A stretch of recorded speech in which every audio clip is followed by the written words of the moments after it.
Hi, my name is Hi, my name is Yasu. I live in Japan and I do hitorigoto in my channel, which is a Japanese word, and then it means basically talking to myself. That's exactly what I do in my videos. And today I want to talk about my experience with antidepressant Effexor, which I completely stopped taking uh, based on under the my doctor's supervisions, and then I actually took Effexor for 1 year and then 9 months, and then the last 1 year I used entire 1 year to gradually reduce the amount of Effexor, and once I hit the lowest dose of Effexor, which is 37.5 milligram per day, I kept it for like 4 months. So toward the end of it, like February and March, I didn't feel that I was treating depression at all. No withdrawal symptoms and anything. I was able to sleep for like 7 hours or 8 hours.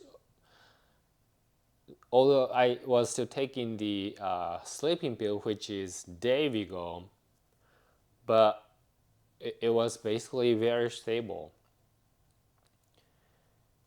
And then I stopped that, and then I am talking about the experience, that what is happening and what happened and what is actually happening for the 1 month after I finished taking the Effexor, which is very bad.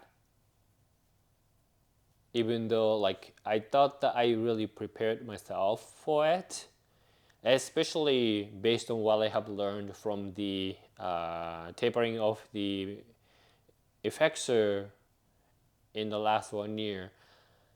I was kind of able to figure out what could actually happen once I reduce the amount, what kind of visual symptoms that I need to actually watch out for, and what could be the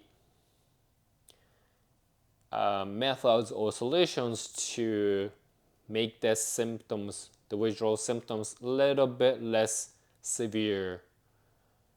However, I was wrong. At least like I didn't prepare enough to make it smooth transitions. So in the last 1 month, I was struggling. So many unexpected things to happen to me. Very uncomfortable, and yeah, I was and I am still disappointed about why I have to go through this one, but it's just the way it is. もうしょうがないよね。So there are two major withdrawal symptoms that I had to deal with, and I'm still dealing with, which is very uncomfortable. One is the sleep problem. I am so scared of sleeping issues, that I can't sleep well, or like I cannot sleep long enough. Or my brain needs at least 7 hours and 30 minutes, so probably 8 hours. And I went through the hell to make sure or figure out find the right combination to put my sleeping issues under control, and gradually getting better. And as I mentioned earlier, the February and March, very peaceful, fantastic nights every night. But after I stopped taking Effexor, it really hit me. And then in the first 2 or 3 weeks, I was only able to sleep like 4 hours or 4 hours and 30 minutes. And then the quality of sleep is very poor, which was very disturbing, very uncomfortable. And that is why but I knew this kind of things could actually happen. So before I stopped taking Effexor, the last appointment with my doctor, we are discussing how to make that a little bit less severe.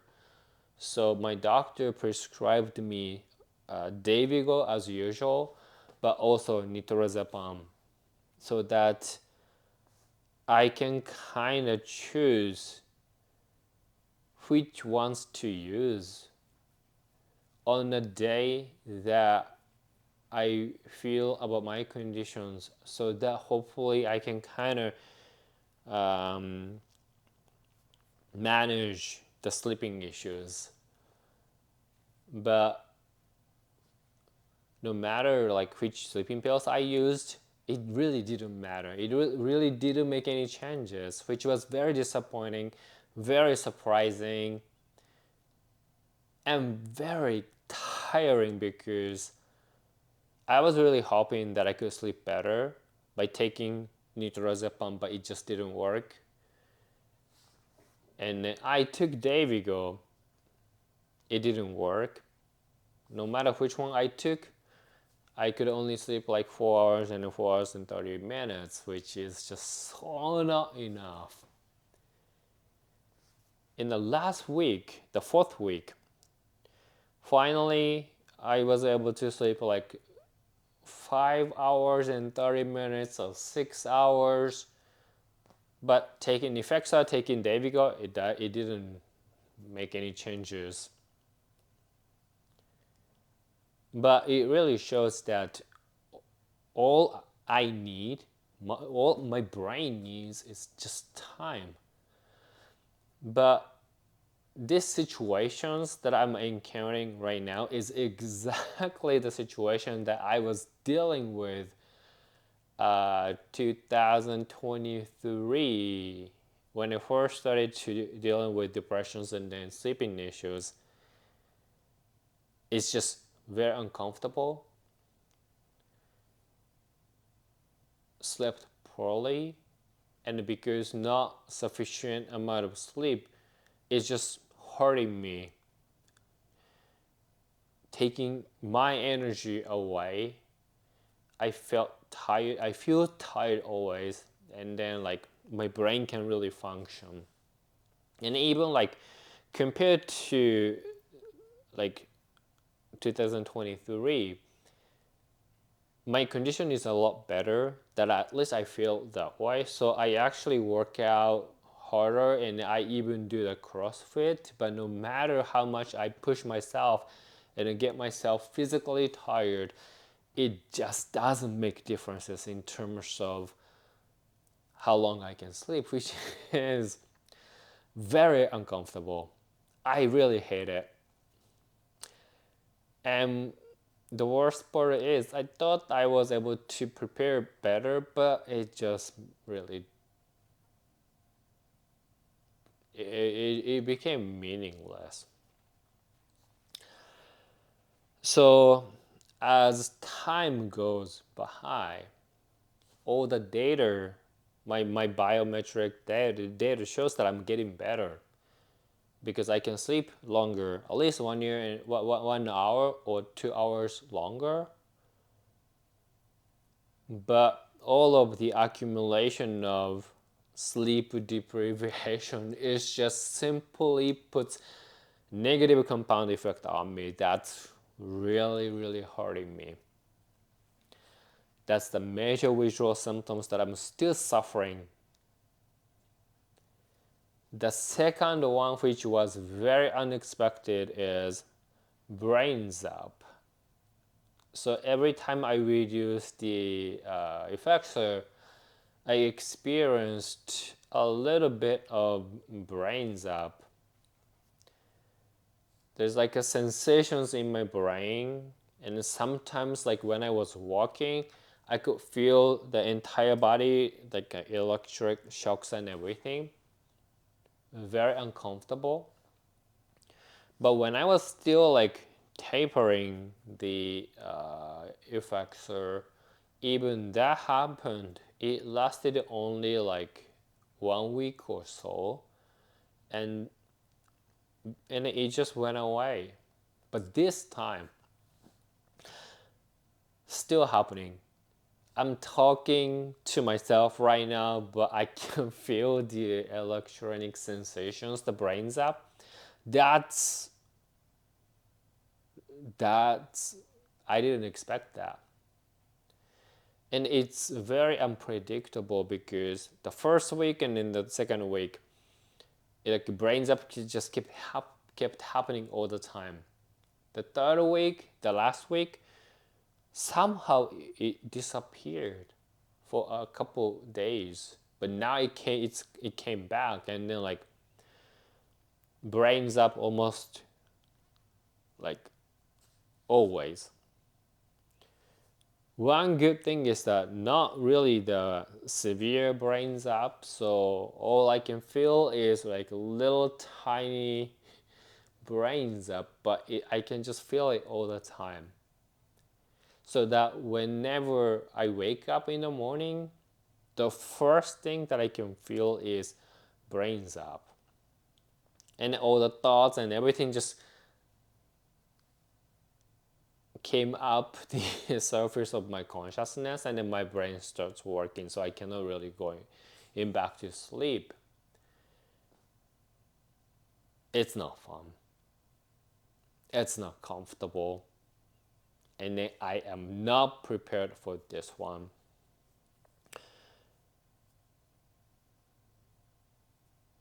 Yeah. It's very interesting though in a way.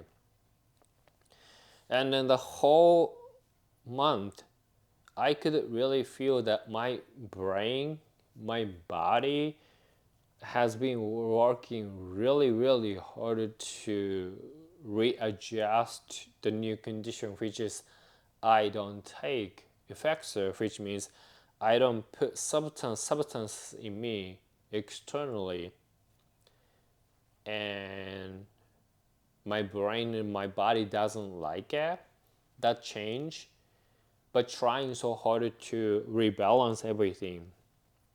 And based on biometric data and everything, so it's getting better. So all my brain needs is just time, and more specifically sleep, which I cannot really make that happen for myself, unfortunately. Yeah,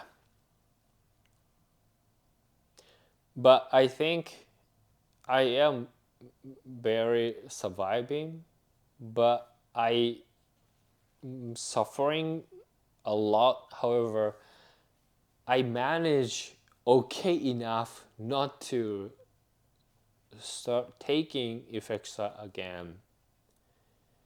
So I just need to make sure that I stay this course, and then just simply wait for my body to just finish adjusting it, so that I could go back to my body could go back to that stage that it feels actually balanced. And it will happen eventually, because that's exactly what has happened whenever I reduce the amount of Effexor in the last 1 year.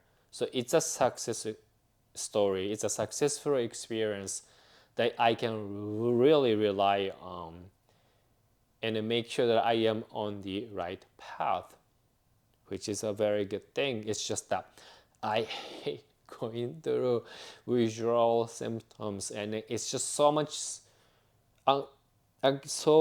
uncomfortable, more than I originally anticipated. The other side effect was that I start having diarrhea, which also I didn't expect. But when I was checking, online and everything. That's one of the withdrawal symptoms. So I just need to deal with it. The whole thing is just really telling me that my entire body, when the brain is completely imbalanced, so I just need to sleep more so that I'm hoping to get better ASAP. And now facing all those uncomfortable situations, experiencing the how difficult it is to cope with, I can't really understand why relapse rate for depression is very high. I forgot exact number, but if I'm not mistaken, then the relapse rate for the first 1 year after people stop taking antidepressant is, I think, 50% or a little more. The second year, I think it goes up to 80%, which is crazy high, but I couldn't really understand it because people, including myself, let's say, just focus on me, that I really thought initially that when the day came, when the day comes that I stop taking antidepressant Effexor, then that's the goal. That my healthy lifestyle, my health really comes back. But I had a different vision about the how ever since I had started to reducing Effexor, because whenever I reduced the dosages, I suffered from the withdrawals. Then it really gave me an idea that once I stop taking it, I most likely would be going through withdrawal symptoms, and then that's when my real and the final battle begins. And for me to going through everything that's really happening to me in the first month after I stopped taking the Effexors, it confirms that that's the way. The real obstacle, real issues, the real difficulties started happening once I finished taking it, because getting to that stage, I made sure that I adjust the lower doses, but also I could feel that my functionality getting better. So compared to a year ago or 2 years ago, I'm more socially active and I take more proactiveness in the work and everything. But all of that really puts additional stress on me when I'm becoming vulnerable like this one, which just simply creates a bad cycle. And in my case, ever since my health issues came up 2 years ago, I stopped drinking alcohol. I stopped socializing. I don't go out. I don't really hang out with people. And I go to sleep like 10 or 10:30 every night. My life becomes very simple enough to handle or focus on my health. And I am still doing that, except the work part though. But even even my situation is really controlled. However, I feel I am completely out of control. I am suffering a lot. all those things that's happening in my social life, which is a lot less, things that's happening in work, which is a lot less compared to before everything happened. Yeah, everything is an additional stressor to me on top of everything that I'm actually dealing with, those withdrawal symptoms. I am barely surviving, but at least I have foundation or path that, oh, I think this is the steps that I need to go through, because that's exactly what I have done in the last 1 year. And then I can see that it will just lead me to a full recovery. But if people, and it's not easy for anybody to have that kind of lifestyle. And I think when people feel much better, become stable, of course they want to regain their social life, they want to do more things that they wanted to do and they couldn't do before when they're really dealing with the depressions and everything, and now they can do it. So they started to doing it, they take more responsibility at work and everything. And then once people get into that stage that are no more medication, everything just hits all together, and then just it just breaks them. I can see that.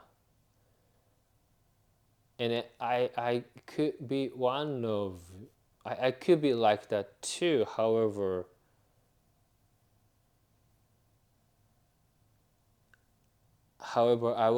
I'm lucky enough not to let it happen to me yet. I can really feel that I am on the verge. Like if I do something, any anything more or anything less, it would break me. I can feel it. So that's why like I really have to be very careful with how I feel, what I feel, how much sleep I get, and everything. So again, I always focus on myself, but extra focus on myself right now. That's how difficult, how tough it is to deal with depression, including the treatment, which is stop taking it. So I will closely pay attention to my health and everything, even more than ever. And then I will gradually focusing on my sleep medications. But for now, I really, really need to get my sleep back. So yeah, I'm gonna see my doctor later today. So let's see what's gonna happen. But anyway, so it's the first month of not taking Effexor, and this is what happened to me. And then I am dealing with it. I am experiencing it right now, even now. And then if I look at the whole thing, the journey that I started to treating the depressions, it's been 1 year and then 10 months, and then I'm still dealing with it. A part of me feels like, oh, it's very quick, it's not that long. The other part of me feels that it's so long. And here is my thought. It's really not worth dealing with depressions. We shouldn't get depression. And if anything, it's the combination of everything in life that can potentially trigger anybody to become depressed.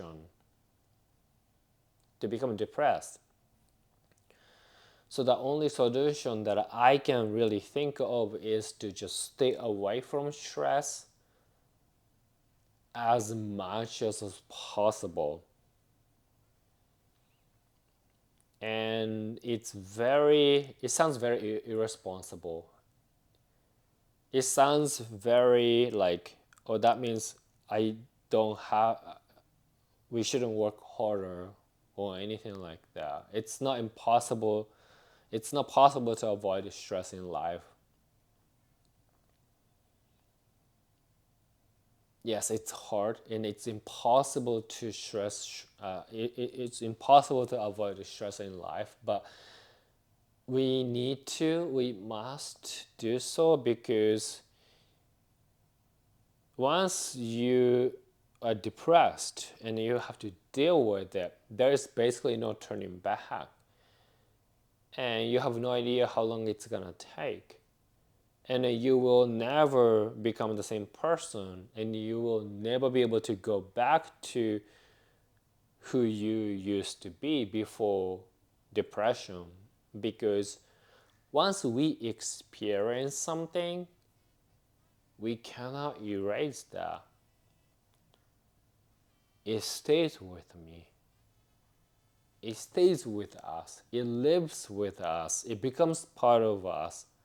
So no matter how hard or what we do, we cannot go back to what we used to be. And in terms of experiencing and everything, that's how we become more mature, more smart, and everything. But specifically on depressions, we shouldn't experience because there is no benefit. So I really don't want you to get sick, and I really don't want you to experience depressions going through everything that I have been going through. So please stay away from the stress. Focus on your health and then just enjoy your life as much as possible because that's the purpose and that's the meaning of life. So please do so. I think that's all for today. Thank you for watching. For now, Jane, bye bye. Please take care.